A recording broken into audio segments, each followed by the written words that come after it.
Good morning, friends.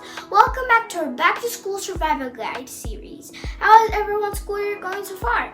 We are going to jump right in and tune in to this morning to see the guidance counselor at Kid Spring Elementary. I think she has some good tips for us this morning. As the guidance counselor here at Spring Street Elementary School, I try my best to get to know all the students. It's important to me to not only know their names, but to also know who they are and what they might be going through. There are lots of students that are dealing with things most of us can't even imagine. But when we do see someone that has a need, it's a big deal to do something about it.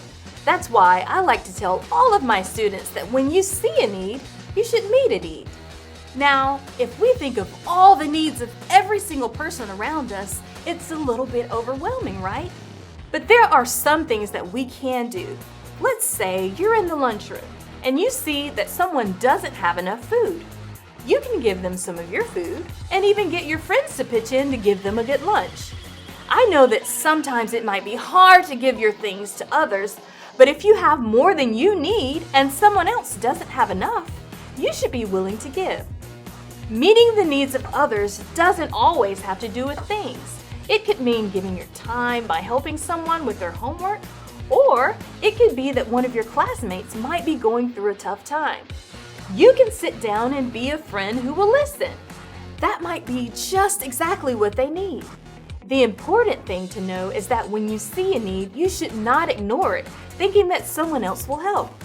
When we see a need, it's for a reason, and you should do something about it because who knows? One day you might be the person in need and you'll be glad that someone came along to help you. That's right, friends. Just like we heard, when we see a need, we can meet a need with the help of Jesus. Let's check out a Bible story about a man who saw a need and met it. One day, a man who knew the law tried to trick Jesus by asking, "What do I have to do to live forever?"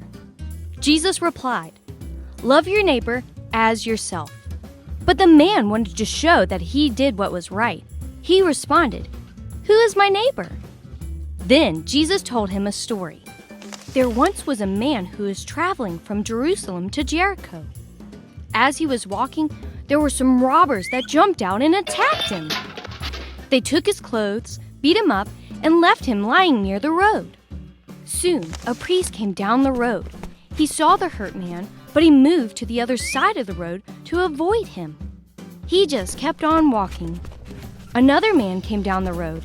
He saw the hurt man too, but he did the same thing.